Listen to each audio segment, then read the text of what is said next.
আসসালামু আলাইকুম দেশবাসী।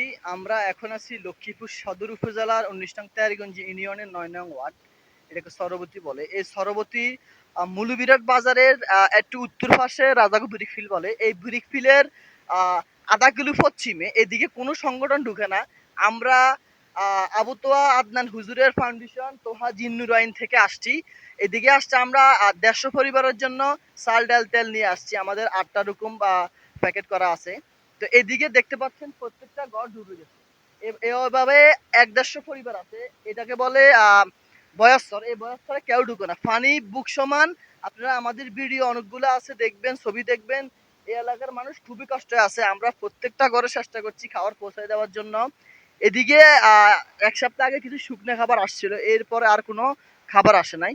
আমরা চাচাকে জিজ্ঞেস করবো তার অবস্থা কি এবং তারা কদিন পানিবন্দী অবস্থায় আছে। আপনি বলেন, এই আপনারা কদিন পানিবন্দী অবস্থায় আছে? আজ ২৫ দিন আমরা এই পানিবন্দি অবস্থাতে ঘর দরজা আমাদের সবকিছু ডুবে গেছে। গাই গৃহস্থী তো সবকিছু গেছে, কোথায় রকম গাছ গছড়া সবকিছু। আমরা এখন সবকিছু হারাই, সর্বহারা হইয়া গেছি। আমাদের আল্লাহ ছাড়া আর কেউ নাই আমাদের। দোয়া করবেন। আমাদের আবু তোয়া আদনান হুজুর তোহা জিন্নুরাইন ফাউন্ডেশন থেকে আপনাদের জন্য খাবার পাঠাইছে। এই খাবারগুলো আপনারা খাইবেন, এই সংগঠনের জন্য দোয়া করবেন। ইনশাআল্লাহ আলহামদুলিল্লাহ। আল্লাহ আমরা আপনাদের পাশে আছি। অসহায় মানুষের পাশে আছে তোহা জিন্নুরাইন ফাউন্ডেশন।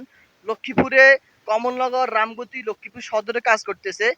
বা মহিলারা ঘরে ঢুকে যান, মহিলারা ঘরে ঢুকে যান। আমরা এই ঘরের একটু অল্প একটু জায়গা দেখাবো।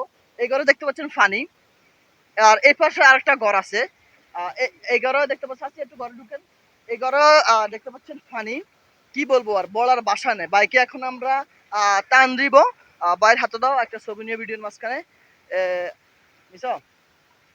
দর্শক, এই ছিল লক্ষ্মীপুর সদর উপজেলার ১৯ নং তেয়ারীগঞ্জ ইউনিয়নের ৯ নং সরবতী ওয়ার্ডের পশ্চিম পাশ যেটাকে বলে। এই পরিস্থিতি আমরা আপনাদের সামনে তুলে ধরলাম। আপনারা এই ওয়ার্ড, এই এলাকার মানুষের জন্য কাজ করেন। আমাদের সংগঠন তোহা জিন্নুরাইন ফাউন্ডেশন কাজ করতেছে।